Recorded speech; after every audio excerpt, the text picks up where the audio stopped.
Bonjour à chacun. Alors, juste en préambule, je travaille pour la région Auvergne-Rhône-Alpes sur les questions d'économie de proximité, de commerce, d'artisanat. Et je tiens déjà d'entrée de jeu à m'excuser pour ceux qui sont de Bourgogne, Franche-Comté ou d'Auvergne, de Provence-Alpes-Côte d'Azur, puisque ce que je vais indiquer est propre uniquement au territoire d'Auvergne-Rhône-Alpes. Mais j'ai cru comprendre à travers l'intervention de Monsieur Martineau que voilà, il y a des interventions équivalentes qu'on retrouve dans les deux autres régions, donc ça ne doit pas vous paraître très différent.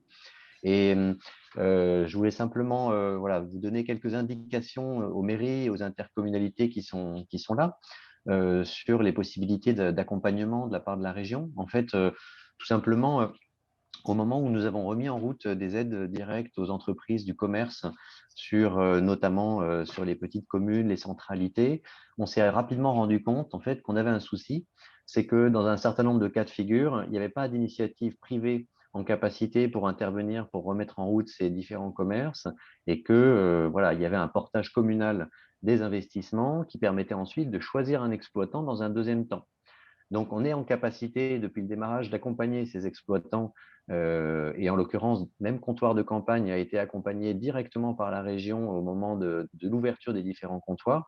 Mais nous avons souhaité également financer les communes qui réalisent les investissements, que ce soit de la construction, que ce soit des travaux de réaménagement, que ce soit du matériel professionnel, pour les communes rurales. Alors, pour ce qui est d'Auvergne-Rhône-Alpes, c'est en dessous de 5000 habitants, donc ça laisse une assez grande souplesse parce que le comptoir de campagne s'installe plutôt dans des plus petits territoires.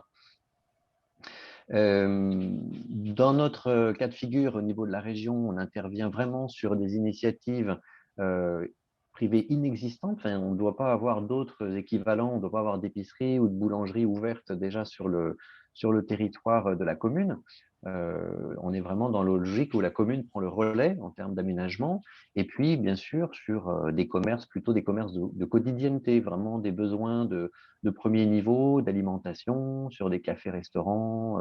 Et on a rapidement réalisé que les opérations qu'on appelait multiservices ou conciergerie apportaient un avantage vraiment significatif parce que beaucoup d'opérations qu'on voit se monter aujourd'hui dans la région sont des opérations avec un nombre d'activités parfois un petit peu juste pour faire vivre l'exploitant. Et c'est la commune qui en prend le poids sur ses épaules d'une certaine manière en devant diminuer des loyers, en devant assurer quasiment parfois une gratuité.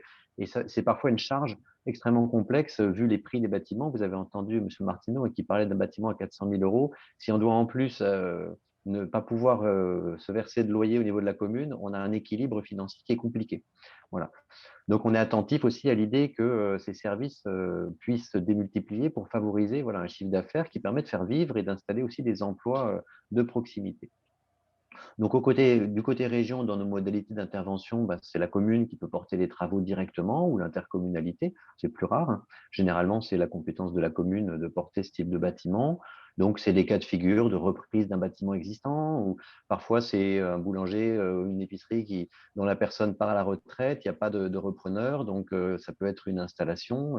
Donc, évidemment, dans notre cas de figure, on n'intervient pas que dans les opérations portées par comptoir de campagne, mais sur la dizaine d'opérations qu'il y a dans la région, on a accompagné à la fois comptoir de campagne et un certain nombre de communes qui équipaient les bâtiments.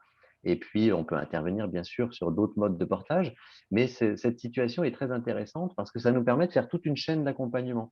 On peut intervenir dans le cas où il y a des travaux et des équipements de type matériel, de cuisine, divers et variés. Et puis, on va pouvoir intervenir derrière dans la suite du projet aussi auprès de l'exploitant. Donc, dans l'hypothèse de comptoir de campagne, c'est une entreprise qui est déjà existante, donc on n'est pas à l'accompagnement de la création, mais peut-être que ça sera évoqué tout à l'heure. Comptoir de campagne porte en direct avec un mode filial un certain nombre de comptoirs, mais aussi peut passer en mode de franchise. Donc, on a la capacité aussi d'accompagner financièrement ou en accompagnement les porteurs de projets derrière directement, que ce soit aussi dans leurs autres investissements. La commune peut porter une partie des investissements, puis comptoir de campagne un certain nombre d'autres. Alors en ce moment, voilà, je ne vais pas rentrer dans les détails là-dessus, il y a aussi des seuils d'intervention vis-à-vis des porteurs privés. Là, j'interviens vraiment vis-à-vis des communes sur les détails. Donc nos possibilités d'intervention d'aide, aujourd'hui, elles sont d'un taux de 40% d'aide sur les travaux et on plafonne notre subvention à 50 000 euros. Ça, c'est la modalité actuelle d'intervention depuis 3 ans. Et on a une demande de nos élus de travailler sur une augmentation des plafonds pour le mois de juin. Donc, on reviendra vers les communes et vers les intercos pour donner les détails après la commission permanente du 4 juin. Mais c'est vraiment, ça tombe, enfin, je vous donne l'information parce que ça arrive juste maintenant. Et voilà, on sait que les projets de bâtiments sont assez coûteux et que notre plafond à 50 000, on a souhaité le rehausser. Donc voilà, ça sera annoncé dans les toutes prochaines semaines. Et on intervient sur des projets à minima de 10 000 euros d'investissement. Mais ça arrive très très rapidement, évidemment, puisque dès qu'on a un petit peu de grosses œuvres, de seconde œuvre dans le réaménagement, on dépasse allègrement ces dossiers. Et puis, voilà, c'est une modalité où on sélectionne les opérations au fur et à mesure, au fil de l'eau. Donc, il n'y a pas de délai particulièrement long. C'est assez simple, hein. On rentre en échange. Nos dispositifs sont, je pourrais vous mettre le lien tout à l'heure pour ceux qui sont concernés, hein, pour les maires qui sont intéressés. Ça se dépose directement sur un portail d'aide de la région.